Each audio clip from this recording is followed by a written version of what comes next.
That all the items on the agenda today are for discussion only. No action will be taken at this time. Join us with turning your phones to a silent mode, please.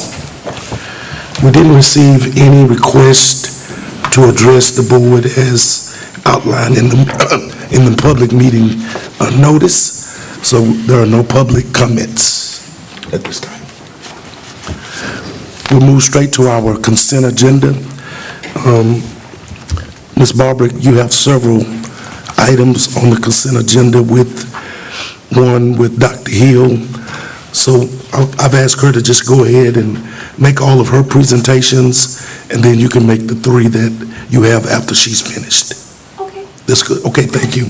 So now I'll give you Ms. Barbara. Good afternoon, President Irvin, board members, Dr. Trujillo. I'd like to begin with our budget amendments. Can you hear me okay? Okay. They are found beginning on page 18.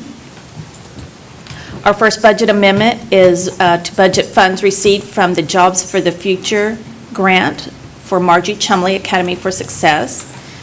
We are increasing revenue, and we will be spending out of functions 11 for instruction and 13 for curriculum staff development. Item B, budget funds received from the sale of technology equipment, putting those funds in revenue and spending out of function 53, data processing services. Item C, increase earnings on investments and use the funds to purchase a truck for maintenance that will also be used to pull the portable restrooms and to purchase a new transcript viewing machine. So our investments are doing very well. Again, I'm asking to increase those funds and spend it on function 51 for plant services and function 41 for that transcript viewing machine. Item D, budget funds donated from football and swim booster clubs, increasing revenue and increasing co-curricular, extracurricular expense. Any questions on the budget amendments? Just curiosity, who purchases our technology equipment after, in other words, budget received from sales of technology equipment? Who normally buys that stuff? Technology, our IT department. What I said, we sell them or we purchase them? What we're doing both here. We sold some old equipment. That's what my question was. Normally, who purchased those? Technology did. Well, the auction, when it... Who bought them from us? Yeah, from us. Oh, I'm sorry, I didn't understand that. I'll have to get back to you on that one. Okay. Thank you. All right, the next thing I'd like to go over are the donations under $2,500. Find those on page 24. So band is acknowledging a donation for food for away games, night rehearsals, trips, etc. for the 22-23 school year. These funds will be coming from the band, not funds, but the meals and the food will be coming from the Nacogdoches Band Boosters. And then the athletic department, we have a donation of $555.79 from the Dragon Athletic Football Booster Club for the football team to buy a popcorn machine and popcorn bags.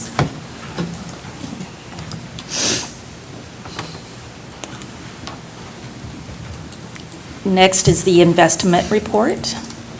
Just quick, just Okay. out of curiosity, the popcorn machine in the bags, is it going to be used for all athletic groups or just for football? I'm assuming football since that's who it was for. Okay, so it would just be for them? Yes. Next is the investment report. You'll find that on page 26. you'll see that we earned, in our general fund, we earned over $97,000. In our debt service, we earned $7,200.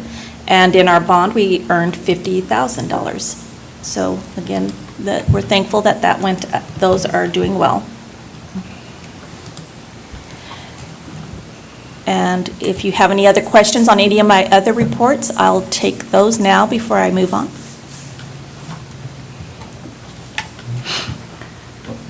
No questions? Okay. So you'd like me to move on to purchases Yes. then? Okay.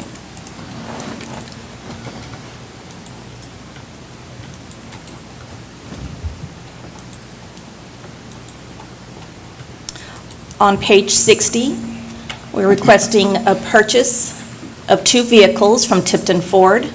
One of them is for a 2023 Ford F-550 truck with an upfit, and from Tipton Ford, a 2023 Ford F-350 Super Cab, chassis cab. We are not going through our normal RFP process because of the unavailability of vehicles. When we last did an RFP, we got one response. When we go on our co-ops, there's nothing available. And we were approached by Tipton Ford, and they had these 2 vehicles available. So we are jumping on them before someone else can.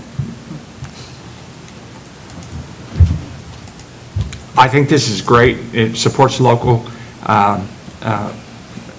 industry or business. And what I thought was really another good thing is it's got a rear view camera on the one that's going to use to be pooled, those portable bathrooms. And that's good planning ahead to keep from having some kind of bad thing happen when you have people doing those kind of things. I think this is what we need, and now is a good time to get it. Yes. Any other questions on the vehicles? All right, next I'll skip to item D on page 66. This is our annual request to participate in the Region 5 Food Service Cooperative Purchasing Organization for the 23-24 school year. We've been a member of this cooperative since 2010-11.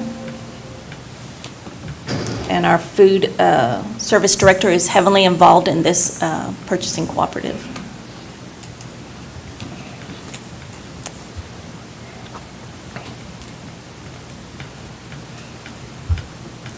And then I will move on to item E.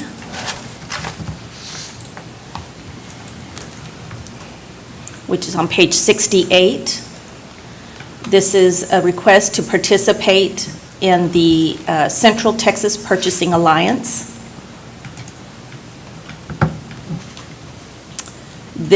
By participating in this, we are able to utilize other districts' RFPs rather than going out on our own. We can piggyback off of theirs, and it is at a cost of $150 annually. As I looked at school members, most of them are from all the way from Waco to San Antonio, which is pretty much south. What can they offer us that we can't get in Houston, Dallas, or North Texas? We actually searched them out because we were looking for a particular vendor that we wanted to use. And Pine Tree School District had an RFP out Right. that we could piggyback on, and they are a member of this co-op. So we chose that specifically so we could piggyback off of theirs. Okay, in other words, as I was reading it, they said some are considered master agreements and some are participants. So we are the participants, right? We are requesting to become participants, yes. Okay.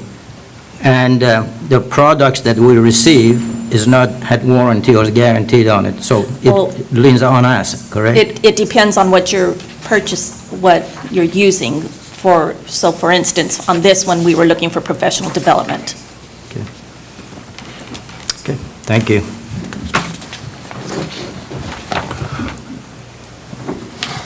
Thank you, Ms. Barbarick. We'll now go back to 2 studies weekly. Dr. Hill. Thank you, President Irvin, board members, and Superintendent Trujillo. This is on page 64 and 65 of your board book. This is for an instructional resource that the district has been using since 2015, but because there is a gap year of when our next proclamation to purchase Social Studies Weekly, and because this price will increase by about $20,000 beginning September 1, we thought we would go ahead and lock in this quote for the next 2 years. And we currently use this, it's in English and Spanish, print and digital, one more thing, K through 5 social studies. You'll notice on the quote, there is a professional development that is free of charge. In visiting with Mr. Tyler, that will be scheduled for the next school year, if approved today, if that makes sense, getting ready for the next school year. I have a totally unimportant question. Is this the old Weekly Reader? Do you know? You're not old enough. Okay, never mind. I'm sorry, I don't know, it says Social Studies Weekly and it looks like a little newspaper? Yeah, yeah. But I'm not sure if they're the same thing, but it does look Yeah. like a little Okay. newspaper. Just curious. Okay. I can find out for you, but I'm not sure. No, again, it wasn't important. Okay. Next, the federal funded professional development vendors. So this is located on page 83. So we keep an RFP, a request for proposals, open all year long, but it's only reviewed quarterly. So you saw the list that's on page 84 earlier this school year. And the one that has submitted most recently is a vendor called Rethink Autism, which was submitted on October 5th of 2022. By you all approving this does not mean that we utilize these vendors. It's just that they have submitted an RFP and they become on our approved list if you so choose to approve this today. Is this an annual fee that we'll have to pay? Well, okay, so when we go out for RFP, it's just when we take the, I can't think of what's the word. Not disaggregate, what's the opposite of disaggregate? Aggregate, the aggregate cost, I apologize, the aggregate cost that the district is going to spend on professional development. When that aggregate cost is $50,000 or more, when using federal funds, the EDGAR regulations says we have to go out for what you call an RFP. So typically, to your point, it may not be that we spend that much, but we typically do in professional development, but it's from different vendors. Did that make sense? And of course, Absolutely. anytime I bring anybody in, because we get those approved if it's $25,000 or more for you all. I like very much all the things that we're doing proactively to save money, but the other thing I like personally is knowing who we're accepting and who we're not accepting. Yes, sir. When we can see that, it's like, oh no, we don't approve everybody, we approve the best. Yes, sir. And I think that's good. Thank you. Okay, the 2023 to 2024 high school course guide. Dr. Hill. Yes, sir. Thank you, Reverend Irvin. We are bringing this to you, sorry, let me get to the page number. It's 885. We are bringing this to you a month early. I want to thank Ms. Bray, Mr. Autry, and Ms. Van Valkenburg for doing their homework early and getting this to us a month in advance. So we have our annual course catalog, which begins on page 86. And then following that, you have a list of new proposed courses on pages 186. And then you have on page 189, innovative courses. So I'll unless there's questions about the course catalog, I'll talk you through the new courses. I don't have a question, but I want to say it's well done. Yes, well, that's to them, so Thank you. they do a wonderful job of doing it. So our new courses that we would like to propose for high school credit, and I'll just quickly run through them, but please stop me if you have any questions, is AP Pre-Calculus. That's a new advanced placement course that AP has approved for this next year. Water polo, we went ahead and listed it. We didn't get it in the course guide last year because it was a newer course to us, but it is, we approved it last year, but we're just bringing it back to you to make sure that it goes into the guide, and it has been added in there. Equine science, so we'll see that it is going to replace ag business, and will be combined with small animal management as well as animal science program of studies. On page 80 in your guide, we're going to have a criminal investigation. This is going to align with our law enforcement program of study. Next, we have digital media. This will also count for students' required technology credit. We have a new dual credit course through SFA, which is the Human Growth and Development. Business management on page 72. And then networking with the labs. And then on page 189, 2 innovative courses, TEA. These specifically have to be approved by you all because they are typically created by other ISDs, and there is a vetting process that TEA approves. So these are innovative courses, and so one of them is forensic science, and this is going to be a part of our law enforcement program of study. And the second one will be offered, or hopefully we will offer it at the middle school this next year, and it's called Student Industry Connection. So we're super excited about both of these new innovative courses. But we've had forensics. Is this like, We've had, I believe it was forensics, which was just a part of the science program. This is going to be forensic psychology. oh, psychology? Yes, Okay, forensic I'm sorry. psychology. I Okay, I didn't apologize. understand it. Okay. Doesn't that sound good? I want to go back and take that course. I wanted to say something because what is included in the very beginning of the manual is all the assistant principals and the counselors. And they're the structural backbone of the administration of our high school. And sometimes we don't even think of them or thank them. And I want to thank everybody that does what they do to help the teachers for our improved student performance. And I think that this also, that it's moving down to middle school innovation courses in CTE, this is really good for our future. And so this is well thought out, and that's why we have 2 exceptional leaders above all these, and we really thank you too. Thank you, Dr. Bowman. Any other questions? Thank you, Dr. Hill. We will now proceed with the items from the discussion and action portion of the agenda. Mr. Martin. Thank you, President Irvin, members of the board. If it pleases the chair, I'd like to yield the floor to Superintendent Trujillo. Thank you, Mr. Martin. President Irving and board, there's times in education that we get to do some amazing things that will impact the lives of our kids through the actions that we can do to create a better environment for our teachers in the classroom. And one of those things was brought to birth several years ago, but it had implications to the charter system. It allowed charters to explore things like local control. What does their school look like? What does their calendar look like? When do they start the day, the year? When do they end the year? They also look at things with customization in their schedule. And customization in who they hire to provide the needs of the students that they have. It also explores the autonomy that they're given with some of the control that the charters can provide for their kids and for their families. And then finally, the flexibility. It sounds like it's the same thing, but with flexibility comes a lot of opportunities to do things differently to impact learning. Remember those 4 things: local control, customization, autonomy, and flexibility. However, now you go into the state school system, which is the public education, LEAs. We are governed by what is called the Texas Education Code. And the Texas Education Code, if you notice, anytime we go into an executive session or we're fixing to have a topic, you will hear our president give you an education code, because we are governed by that education code. That code tells us what we can do and what we can't do.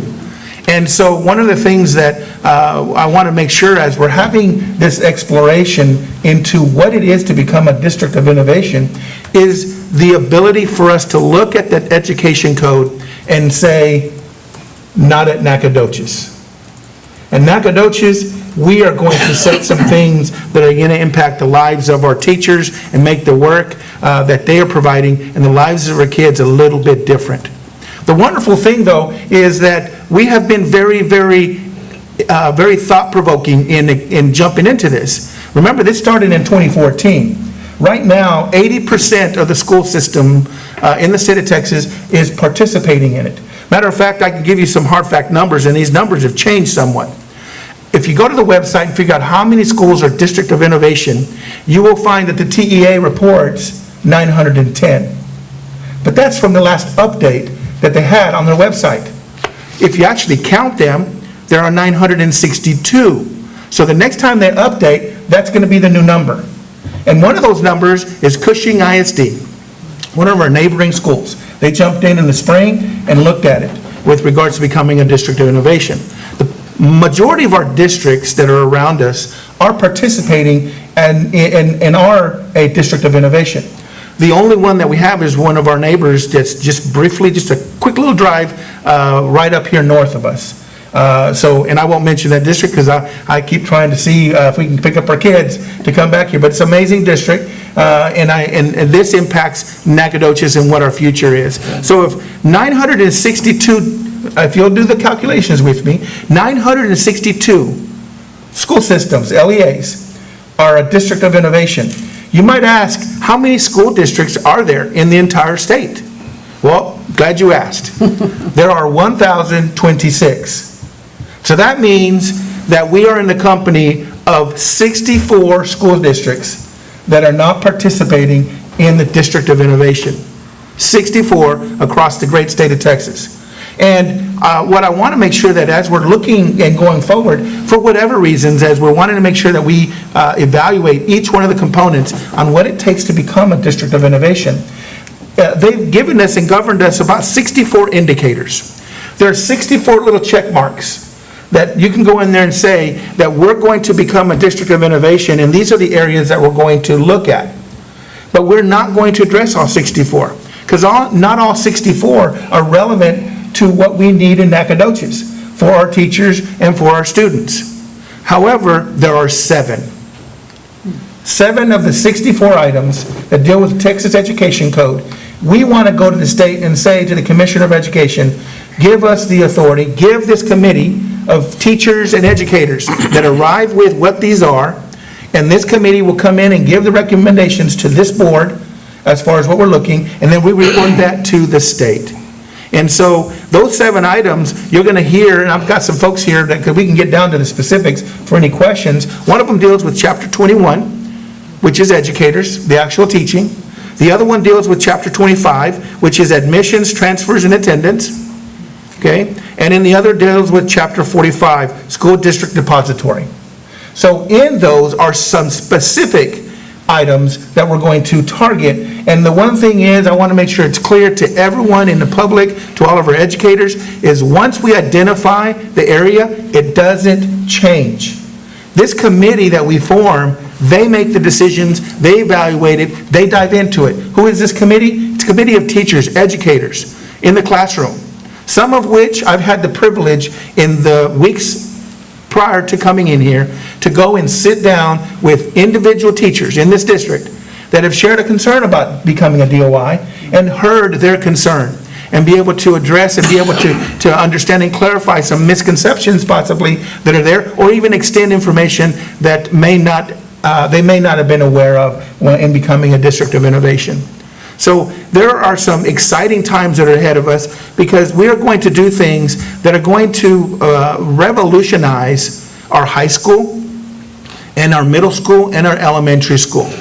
This community spoke loudly when they voted with us to build a CTE facility. And we have celebrated that facility with some tremendous opportunities for our kids. Now comes the rest of the work. And the rest of the work is finding the individuals that have the skill set and the expertise and the knowledge to equip our kids with the best skills that they can to go out there to be productive citizens here in Nacogdoches. And make Nacogdoches their home, not just get a skill here and take it out somewhere out in the state of Texas. So we've got some exciting things that deal with that. But also is, what can we provide our teachers? What can we provide our teachers as far as time? If you let them know, time is valuable. And time is the one asset you can provide in order to impact academics of our kids. And also the psychological, social, and emotional needs that we need. I know that's something that Mr. Montoya, being a former social worker, and not former, because he's still very active at the national level with different things, is what are we doing to provide some stability for our well-being, the psychological well-being and the emotional well-being of our teachers, of our students, with being able to have some time that they can actually digest the information that we have. It's some exciting times. This is not something that we've been taking lightly. I'm going on in March to be here my third year. And I have not had this conversation indirectly with individual board members, with the district, even in organizations out there in the community about what is becoming a district of innovation. So it's not a surprise, but it takes intentionality, it takes purpose, it takes a target. What are we going to target? So, Mr. President, if you'll allow me, we're going to look at 7 items real quick to make sure that the board knows what we're looking at. These are recommendations that we're going to be beginning the dialogue with our committee as we have this conversation. And so what I'm going to have is I'm going to have Mr. Whitaker, Mr. Tarvin, come up, and then Lisa's already got a microphone, so she's right here. The 3 areas that we're going to be addressing will directly relate to these 3 folks. But I also see some folks in the audience that are going to be directly related and impacted with this as well. So we can even expand this a little deeper for our conversation to see what would be the impact for that. Since we talked about Chapter 21, Educator, we're going to start off with Mr. Whitaker and talk about, let me give you the education code. Okay, Education Code 21003, Education Code 210031 are the 2 items that Mr. Whitaker will speak to that. I hopefully got the education codes correct. If not, yes, we sir. can make an adjustment. So, good afternoon, President Irvin, Board of Trustees, and Superintendent Trujillo. And so, like Dr. Trujillo said, the areas regarding Chapter 21 educators is 21.003 is a certification requirement.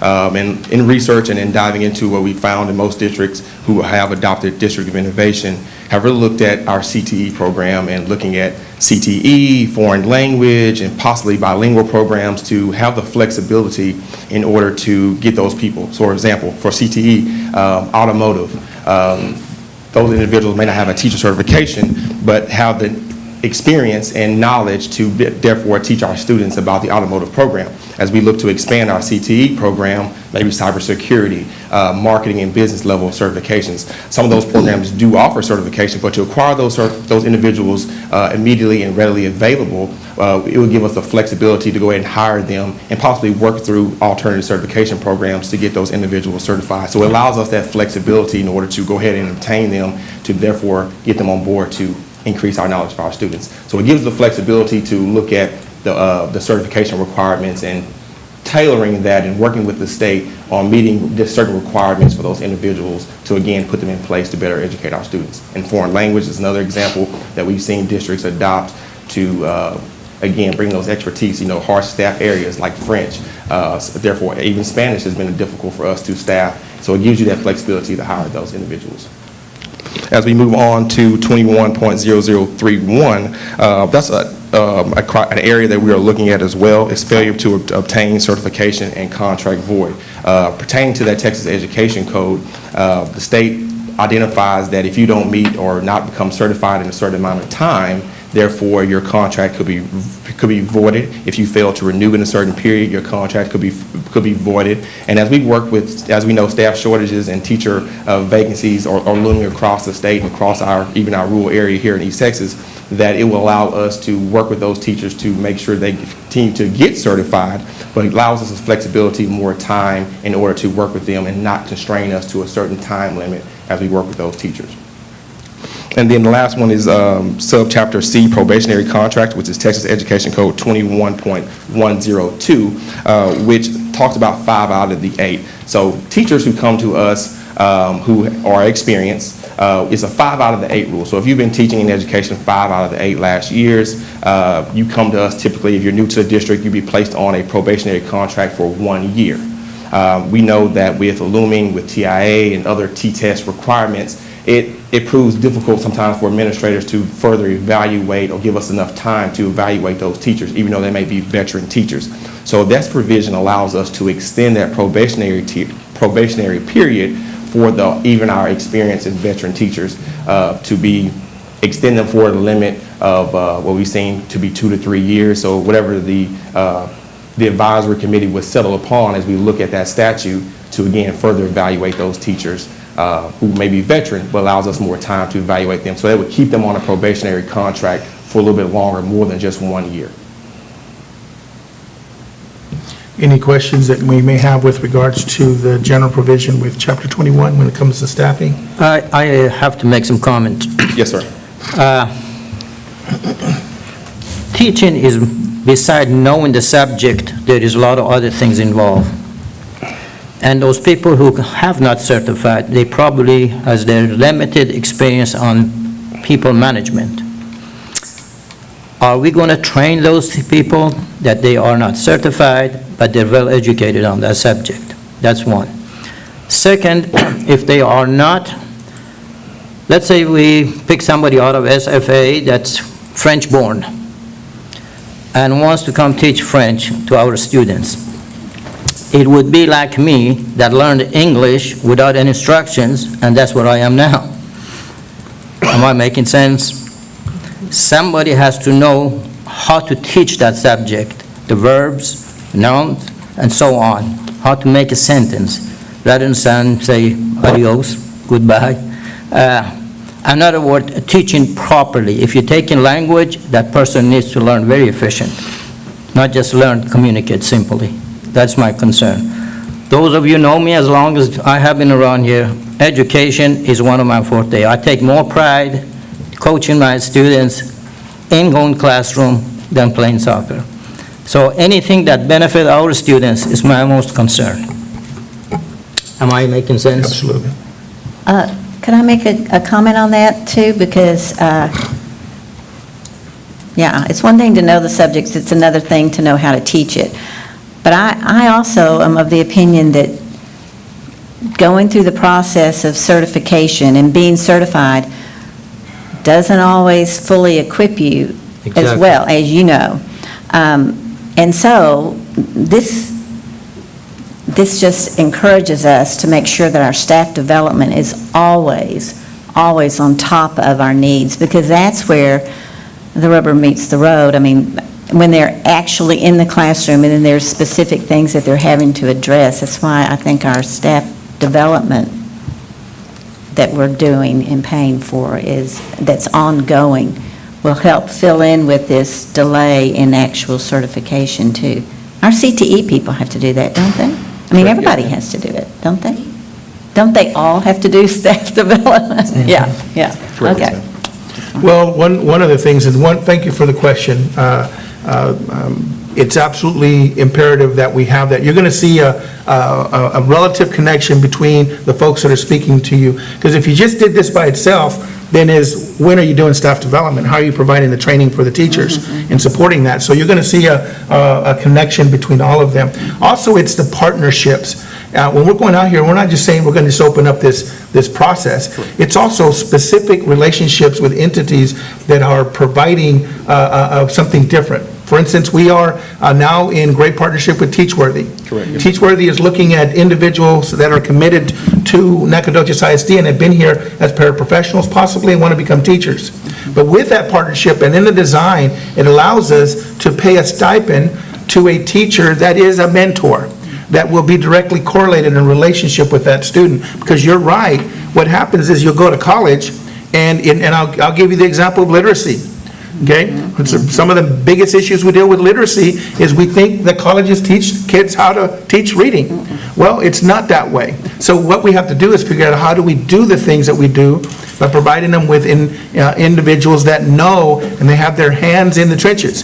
The wonderful thing is with what you're hearing from Mr. Whitaker is that when we are able to go find out, we have a group of kids. This last weekend, we sent them down to Houston to a Mason competition. We brought the masonry group here, and the kids are still so interested, they wanted to go to the group in Houston to go watch how to become a Mason. Well, guess what? That's a unicorn. You say to Dr. Trujillo, we want a masonry program, build a masonry program. Okay, right now, I've got to find somebody who's first, number one, teacher certified. Then they have to be a Mason. That is a unicorn. I won't ever find that. But becoming and doing this allows us to find somebody out there that knows the ins and outs of masonry work, is networked in that community. And we partner that individual on how to develop themselves in the pedagogy of teaching by partnering them up with mentors that can handle classroom management and all the minutia that deal with education with regards to the administration. So that part of it is what we're talking about. And so the question is very important because we just don't want to jump in and find somebody that can do surface level development. We want to make sure that the investment, the greatest investment we're doing is in the lives of the kids. And the other thing is how do we get somebody who's competitive in that environment that wants to come in and develop a relationship with the school district and take their skill set and teach it here. So, Mr. Whitaker, feel free to add to that. You may have some specifics to the question that was posed. Yes, sir. And then the goal is to definitely the objective is still to find certified teachers. So that mindset is not going to change and just trying to find individuals who just a body to place in the classrooms, but the goal is, like Dr. Trujillo touched base on, is our partnerships, again, through Teachworthy, through the partnership that we're working with the Temple Foundation and their university partnership in working with our certification programs, is to still find quality individuals who are certified, who's gone through the pedagogy, and as we continue to offer staff development to better support them as well, even though they go through these programs, is to definitely find those folks. But in the event that we have trouble or we have to be innovative with some of our CTE programming, that we're able to find those individuals and continue to mold them and work with them to give them that pedagogy, to give them that experience and knowledge to be able to teach their subject area or teach their experience level area. Yeah, if I share some personal experience. When I was interviewed to be hired, they desperately were looking for a soccer coach. Yes, sir. I was minors in math and physical science, my major, and of course physical education. They asked me if I would teach minor math. At that time, model math, they call it. Basically, was balancing your checkbook and that easy. Or teach physical or physical science or whatever. I said no, both of them. They looked at me and said, "You're certified, you don't want to teach?" I said, "Yes, I know the subject, but I have no skill of communication." No. So they gave me physical education. And I hope I didn't disappoint them. No, you did not, sir. Thank you. Now, just if there's any questions that wants to dig any deeper, we've got our high school principal here because it's specific to some of the areas that's there. So if we needed to dive any deeper, we can dive deeper. But if we don't, then I'm going to switch over now to Chapter 25, which is admissions, transfers, and attendance. That would be Mr. Tarvin. Good afternoon. So when we look at the Chapter 25, admission, transfers, and attendance, we're going to look at Subchapter C, 25.0811, the first day of instruction, and 25.0812, the last day of school. This would allow us to do is to start school before what the state says we have to today. Today, it says that we cannot start school until the fourth Monday of August, okay? Which would put us August 28th. We're almost starting in September. By going to a District of Innovation with this particular request, it allows us to start whenever we would like to. We can back it up. We can go earlier, which gives us so many options throughout the year with our calendar. Do we need additional professional development days during the school year for checks and balances? What do we want to do? And so it really allows us much more flexibility. And so that's what we're asking for at this point. Now, what I'm going to do is I'm going to ask Mr. Autry, this is the one that I really want him to speak with us. Could you mind coming up to the microphone, Mr. Autry? Although this specific Chapter 25 does start and impact the beginning and the end of the year, there are some procedural things that we run into that deal specifically with the secondary campuses, and the experience that a principal brings in talking and managing a high school is one example. Can you share, starting the year earlier than the fourth week, what implications does that have on the operations and on your staff on your campus? There's probably 100 different things. Just to back up, one of the things that's probably most important is that hiring, because it changes the date when our teachers can opt out of their contracts. And then because we're starting so late, we don't have a hiring pool anymore. There's no one out there. Everybody's locked into contracts where our teachers can opt out of contracts. That is huge on our part as you get down, to the end of summer. That's a very, very big thing. The start date, it can allow us, professional development days, which are very important. When we talk about, Dr. Trujillo was already talking about building in time. What do teachers want? Teachers want time. They want money and they want time. But all the things that they have to do right now, we could place professional developments at the end of every 6 weeks. They can do grades, clarify things. All of that part is very important to teachers, placing work days, professional development days up front. Design those professional development days how we want them up front, and then place other ones throughout the year. Right now, we have a lot of professional development days up front, but then we run out of follow-through dates. Like, how do we mentor that teacher and maintain that teacher with PD? Well, we give them a lot of upfront stuff, so we have to build in things after school now to maintain that professional development, to maintain those new teachers. So those are things that we would be able to do starting earlier, building in those days. What other specific things can you think of, Claire or Coy? Oh, God, the semester before Christmas. Right now, we come back from Christmas, and the kids are off 2 weeks, and they go straight into final exams. So ending the semester, which is the biggest thing, that was the biggest one of all, and that's one I wasn't. Ending the semester at Christmas is just huge. Everybody in the state of Texas, other than 62 schools, they start, when they come back, their slate is clean, and we're trying to finish up. And that's extremely difficult on students.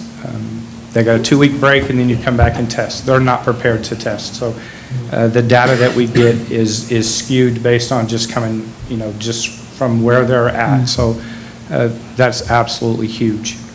Mr. Autry, we have a relationship with SFA as well. Can you briefly talk about, aligning our calendar with regards, because we have some kids that they're in there academically, but yes. we're misaligned with our partners. Our dual credit courses, those things don't line up. They're going to start a week earlier than we're going to start. So being able to line those up, when sometimes we're out and those kids are in, and it's just aligning those schedules for those students and those parents would absolutely be huge for our kids and for our school, because it impacts our teachers as well. We have certain teachers that they're missing PD because they're already in the classroom with their dual credit courses. So yeah, that is absolutely huge for us. If I could ask, it sounds to me like this is what we need to do. But my concern would be the pulse of the teachers at the high school. And the reason I ask that, because I was around the last time the subject came up, and it was a great outcry. So I would like to know, what's the pulse of the teachers? I think that the last time, I was right here when it was all starting. I think there was a lot of misinformation that was out there. Just like Dr. Trujillo said, there's how many, 76 different things that you can look at. We want to address 7. And I think there was some mistrust in that once that comes to the table, that it can be changed. It's going to come to the table and you can just do whatever you want. You cannot do that. Because I've gone through the District of Innovation before through other districts. You decide on the committee, the board looks at it, it's decided on by teachers and that committee, it comes to the board approves it, and that's it. I mean, you cannot change it unless you go through that whole process again. Nobody can touch it, tweak it, move it. And I think there was a misconception, and that time maybe a lack of trust as to, yes, this is what I'm going to hand them, but it's going to come back and look different. It will not. It will not look different. And I think the approach that Dr. Trujillo has taken is good. He's met with some of our organizational leaders, and those things like that will help us out a lot. A District of Innovation is a wonderful thing. I don't see an argument against it. It makes no sense to me that we would not pursue and move forward with that.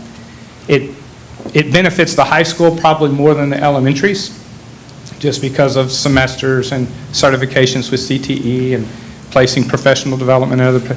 It does benefit us probably more than them, but as a secondary school, I can't imagine you not wanting to pursue the District of Innovation. I just can't. Well, I think that's one of the things for me is that, being in that process before when it was spoken about, we were misinformed. We did not have the right information about DEVA. If we're going to do this and we're going to think about this, I want to make sure that there's that transparency and that everybody in the community, not just the teachers, but everybody knows what we're trying to do and that it's going to benefit our district, not hinder anything. So, yeah, I mean, I think way back when it was not the same. The more I'm hearing about it, the more I'm looking at, yeah, this is a good thing. But for me personally, I want to know what the advantages are going to be and the disadvantages are going to be of having this. And so that would be my comment on that. I have yet to see a disadvantage. Okay. Of everything that Dr. Trujillo and we've all spoken about is an absolute complete advantage. It's not a disadvantage to anyone. You're still working the same number of days. It doesn't impact pay. You gain more professional development and place in strategic areas for teachers that can really help us out. Certifications are huge because we all know it gives us a little flexibility. I'll have somebody that will interview for a science position, right? And both of them are really good. Well, I only get one. I only get to hire one. But because we have a student teacher, just an example, a student teacher coming in now that is going to end up being certified in science, but she really wants to teach math. So having the flexibility of having 2 teachers come in and they're both stellar, they have great, recommendations, and we can't choose between the 2, but we have to pick one and throw one back. Well, now we have the ability to maybe keep them both and move one into math and then seek their certification and work through that process with them. So now we get 2 good teachers and we didn't have to throw one back. The flexibility that it allows all of us would be huge. You are correct. The time when I came on the board, that was the topic, and there was a lot of mistrust. If you say it's a daylight, people say no, it's night. So I did a lot of homework on that. Actually, I still have some of my notes. For example, prohibited exemptions included such and such. How many minutes you have to teach. If you teach less than that, you're not going to get paid as much. I did a good homework on that, but I sat there silent. I never made a comment. But I'm in favor of it. Okay. We have one more section that I want to make sure the board hears, and it's going to be subchapter, excuse me, not subchapter, chapter 45. So if I'll turn this over to Lisa to present this. This one is, it's not as exciting. It deals with the operation side of it. So you're going to see, she's going to try to entertain it a little bit more than that, so. Thank you. So this section deals with the depository contract only, meaning our relationship with a bank, where we do our banking. Currently, we are required to go out for RFP or a bid, which then we turn in, we get a 2-year contract, and then we have 3 additional 2-year contracts we can extend it. Then we have to go out again. Well,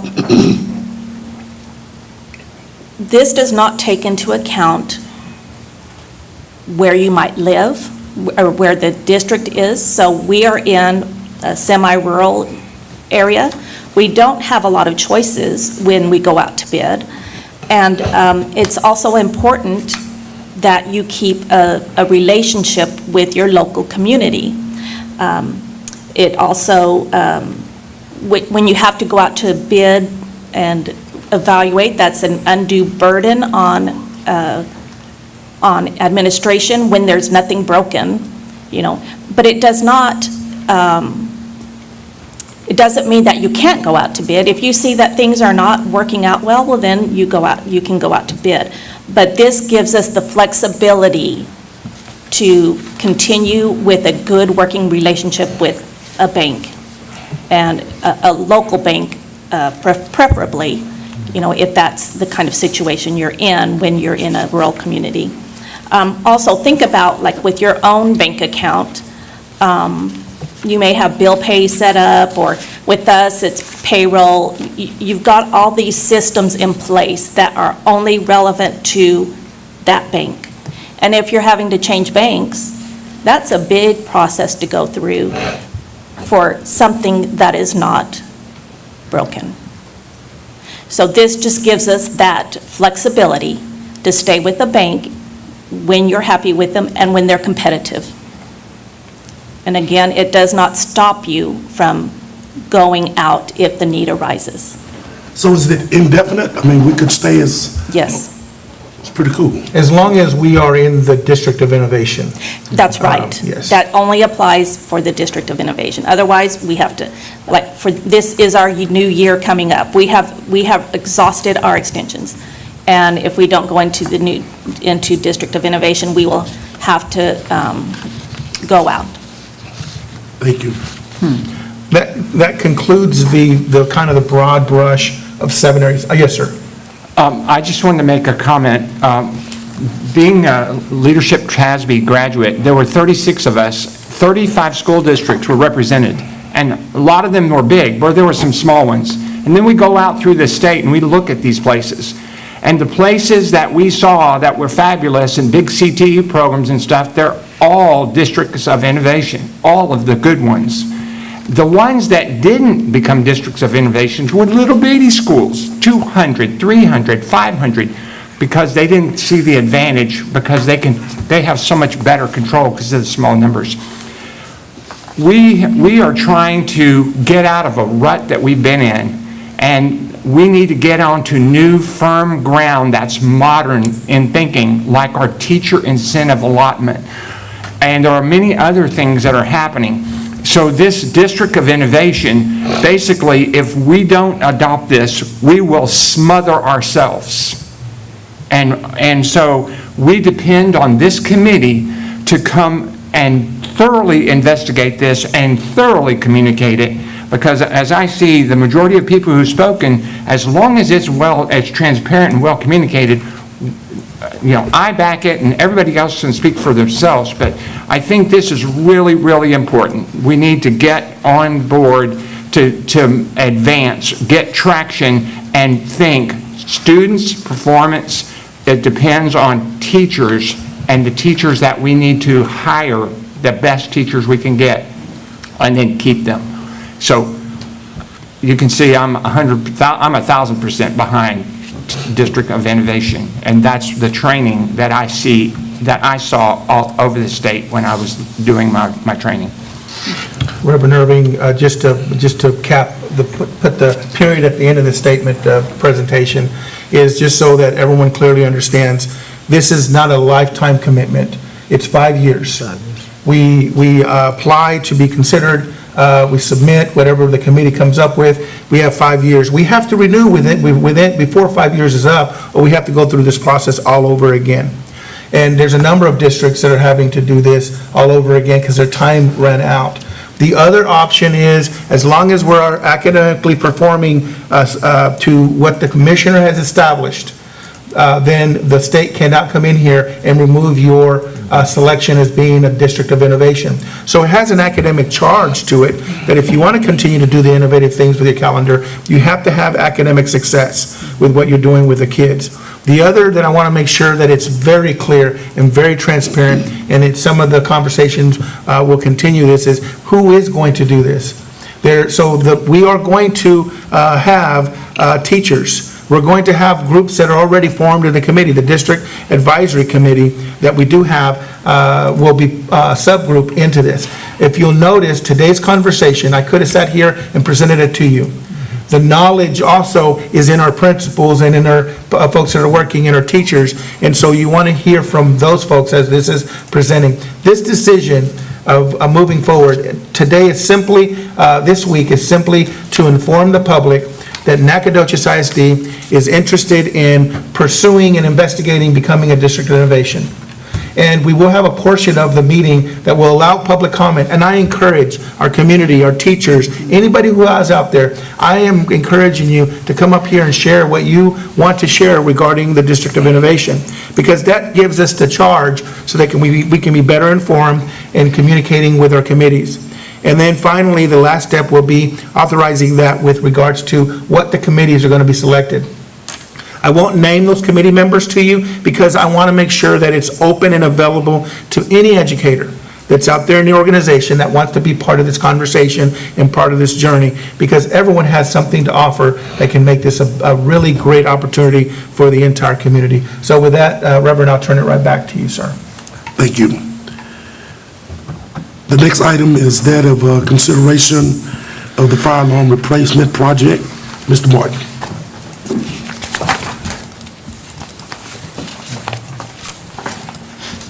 Thank you, President Irvin, members of the board. The district proposes to upgrade its fire alarm systems at TJR campus, including the main building, Bell Gym, Davis Gym, Police Building, Food Services, and Student Support Services Building. The proposal also includes the replacement and upgrade of the intercom communication system in the main TJR building. The project is a sole source through Universal Time, who is a Region 7 vendor and serves as the district standard for these life safety systems. The total project cost, including design fees and contingency, is $417,592. The administration is recommending that the board award the project to Universal Time and approve the total project cost of $417,592. Be happy to answer any questions the board may have. In redoing these alarm systems, do we get anything for the ones that they're taking out? Do you get any kind of credit, or just they're thrown out and then we have to start on new? To my knowledge, we do not. My concern is, for instance, Bell Gym. Do we even use it? Yes, sir. We do use it. We do? Yeah.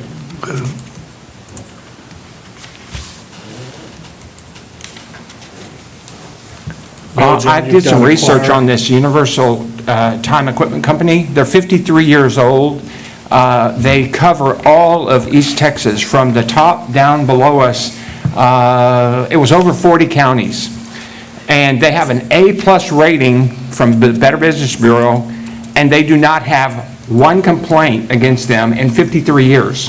I think they found a good company to do this and provide safety. We have just as much risk of a fire problem as with any other kind of safety problem, And certainly, TJR is one of our older schools, so updating that, including communications within that school, I think this is really a timely thing.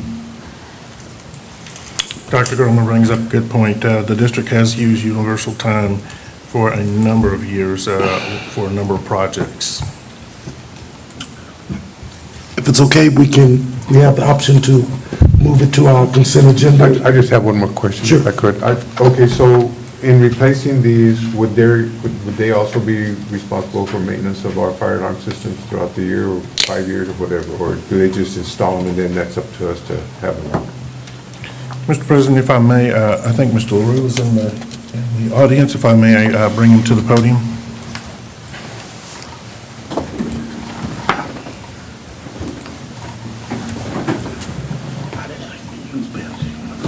Good afternoon, President, board members, Superintendent, Dr. T. So yes, they will do all of our maintenance, and I should point out that they've done all the new construction, Carpenter and McMichael remodel, and they just did the Fredonia building. So this will also standardize the systems we have. We have multiple systems under multiple maintenance contracts. We have 33 different systems, in fact. So we're working towards getting one vendor that will know what we have and be able to service them. They provide excellent service. We're very pleased to work with them. Thank you. And this maintenance fee would have to be paid every year, or do we do it? Their maintenance is per incident, whatever, Per incident? whatever comes up. You know, if it's a smoke detector that needs replaced or a strobe that needs replaced, it just depends. All these systems get tested every year annually for certification. Mr. LaRue, all the wiring is already set, ready? No, and that is a key factor. We are currently at what would be our code. We're meeting code that has been grandfathered. These are older systems, much older systems. So at TJR, we'll have to upgrade the wiring because the new code in E-rated buildings, that buildings with a student in it, require that there be voice-over alarms also, and the ability to be able to pick up a microphone and help as part of the evacuation. And the current wiring at TJR does not support that. So we would have to replace that wiring. Would that be an extra charge, or is It's it? all included in this. Oh, great.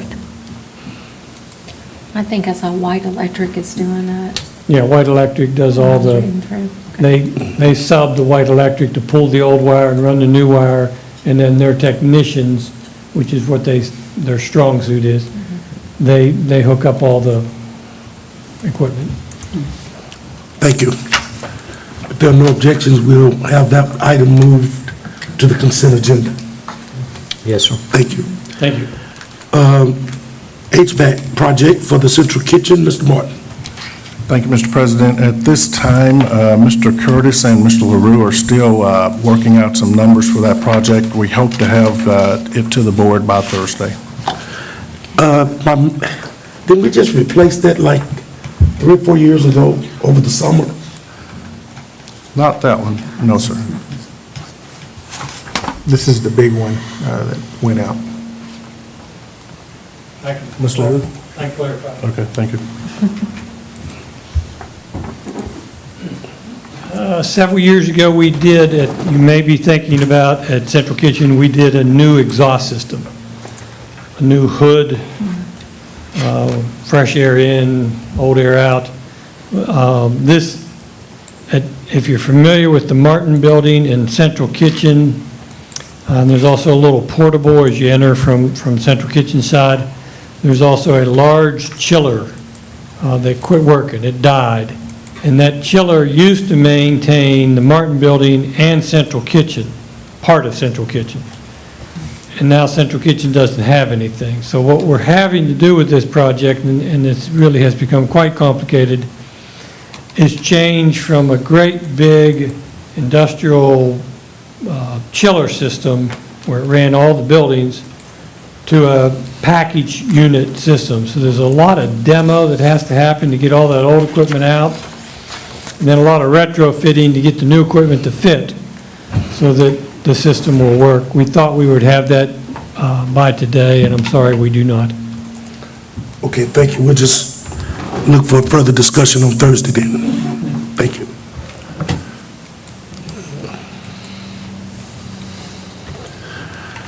Consideration to authorize the final design plan and permission to go out and get the bids for the professional development project. Mr. Martin. Thank you, President Irvin. If the board recalls, in 2018, when we were doing the bond campaign and passed the bond, we talked about potentially building a professional development center. It is a very huge need in our district. There is nowhere that we can assemble a large number of teachers or administrators for training purposes. What we have done is we've gone out to Mr. Curtis and asked him to give us some conceptual drawing. And what we're asking the board to do today is give us permission to, or authorization to finalize a design for a professional development center and for it to go out to bid. This professional center would be located at the District Support Center at 4632 Northeast Stallings Drive, and will service a large number of our professional development offerings, as well as potential regional meetings with Region 7 and others who may want to participate. We've put a conceptual drawing. This is not a final drawing in your board book for your viewing pleasure. But again, we ask the board to allow us to go ahead and finalize the design and go out for bid. We'll be happy to answer any questions you may have.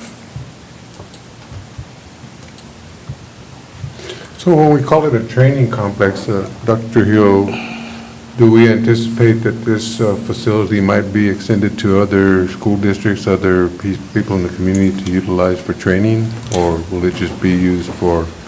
It would follow the same guidelines that we use if, say, for instance, Little Dribblers or somebody wanted to use our facility. There is a process to be, to utilize it. However, though, for the school district, it would allow us an opportunity to come together as an entire staff. If you'll remember, and I got, Dr. Groman was gracious enough to give me a plan here to look at. From 2019, the plan was always there. Right. If it allowed, and if you'll notice, there's not much difference from the original scheme that was put together as far as the schematics for the drawing. However, cost effectiveness of the location, if you remember in 2019, it was going to be on the west side of the building. However, in further investigation and dialogue that I've had with Army and with Ralph, the utility system, all the utilities are buried on that side, which it's an enormous cost. They would have to reroute that whole line of utilities. The second is the amount of dirt work that would have to happen in order to move, I believe, I don't know, I was told, there used to be a swimming pool up there on that side by the tennis courts. So there's a lot of dirt and a lot of movements that would have to do. And that's before we even start building the building. We would have a lot of cost. But if you move it to the east side of the campus, of the building, it's flat property, there's no utilities, and so you wouldn't be putting a lot of funds in the prep or putting the building together. So it's just a locale change. It still serves the purpose of what we're looking for with regards to meeting the needs of our community. And we will tell you, we've been very fortunate with some of our ESSER funds that have allowed us to give some flexibility for this very needed teacher preparation and professional development center that we might be able to host Region 7. Dr. Hill mentioned earlier, having some of the folks come down to East Texas. This is a great facility, that Region Service Center and the state, TASB, some of the things that we do with trainings, Dr. Groman and Mr. Montoya were able to attend a training that Region 7 provided here, and they want to grow that as well. So this is a great opportunity to really provide some staff development for the professional staff that we have. Thank you. Without objection, we can have that item moved to the consent agenda. Thank you. Thank you so much. Thank you.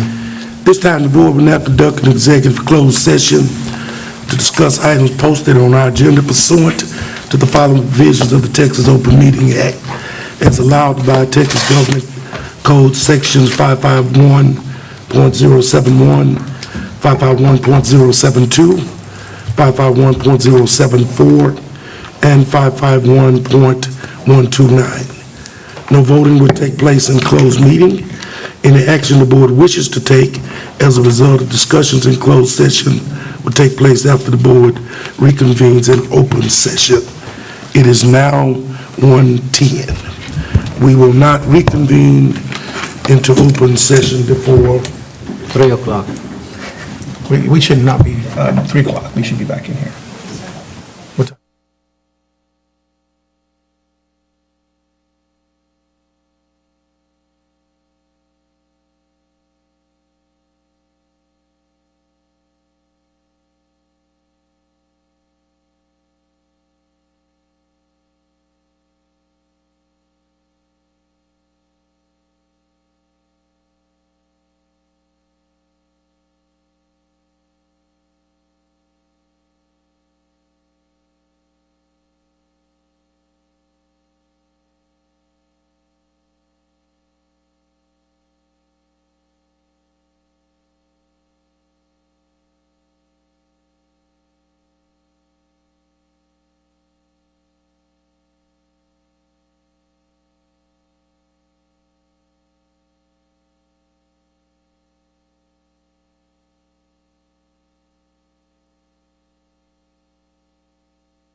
board is now reconvening into open session, and the time is 2:32.